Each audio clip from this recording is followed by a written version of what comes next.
Hello दोस्तों, नमस्कार। मैं पीएस मोटिवेशन से आपका स्वागत करता हूं। उम्मीद है आप अपना और अपनों का ख्याल रख रहे होंगे। चलिए, तो मैं इस चैनल पे आज आपके लिए एक शानदार कहानी लेकर आया हूं। एकदम ध्यान से पूरी कहानी सुनिएगा।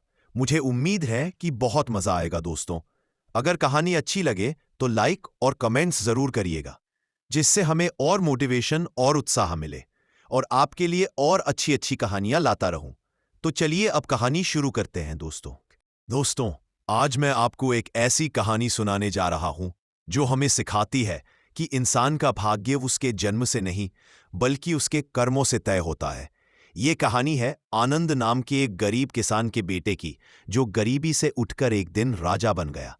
तो आइए सुनते हैं गरीब से राजा तक का सफर। बहुत समय पहले एक छोटे से गांव में आनंद नाम का एक बच्चा रहता था। उसके पिता खेतों में मजदूरी करते, माँ घरों में काम करती। गरीबी इतनी थी कि कई बार घर में चूल्हा तक नहीं जलता।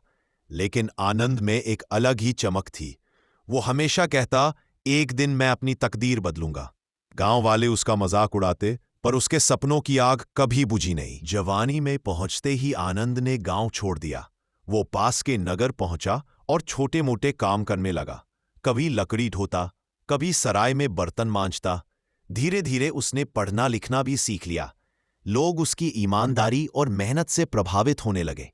एक दिन नगर के सेनापति ने उसकी बहादुरी देखी और उसे अपनी सेना में रख लिया। यहीं से आनंद की जिंदगी बदलने लगी। युद्ध छिड़ा, दुश्मन का हमला हुआ। सेना हार मान चुकी थी, लेकिन आनंद ने नेतृत्व संभाला। उसने दुश्मनों को मात दी और नगर को बचा लिया। अब उसका नाम चारों तरफ गूंजने लगा। लेकिन जहां नाम होता है वहां दुश्मन भी पैदा होते हैं। दरबार के कई लोग उससे जलने लगे। साजिशें रची गईं। कई बार उसे झूठे आरोपों में फंसाने की कोशिश हुई, लेकिन सच और ईमानदारी ने हर बार उसे बचा लिया। राज्य पर एक बड़ा संकट आया। दुश्मन लाखों की सेना लेकर आ पहुंचा। राजा ने आनंद को सेनापति बना दिया। युद्ध भूमि में आनंद ने अपने साहस से सबको चौंका दिया। उसने सैनिकों में जोश भर दिया और इतिहास की सबसे बड़ी जीत हासिल की। लोग उसे जनता का नायक कहने लगे। समय बीता। वृद्ध राजा बूढ़ा हो चुका था। उसने दरबार में घोषणा की, मेरे बाद राज्य का ताज उस पर होगा जिसने इस धरती के लिए सबसे ज्यादा बलिदान दिए। वो है आनंद। आनंद की आंखों में आंसू थे। गरीब किसान का बेटा आज राजा बन चुका था। लेकिन उसने कहा, राजा होना ताज पहनना नहीं बल्कि जनता की सेवा करना है।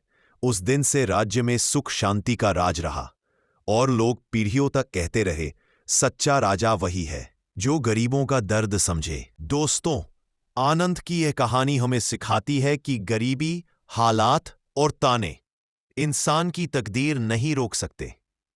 अगर दिल में सच्चाई और कर्म में मेहनत हो तो कोई भी गरीब लड़का राजा बन सकता है। दोस्तों, कैसी लगी हमारी कहानी आपको कमेंट में जरूर बताएं। अब हम आपसे इजाजत लेते हैं और फिर मिलते हैं किसी मोटिवेशनल और रोचक कहानी के साथ। तब तक आप अपना और अपनों का ख्याल रखना। धन्यवाद मित्रों।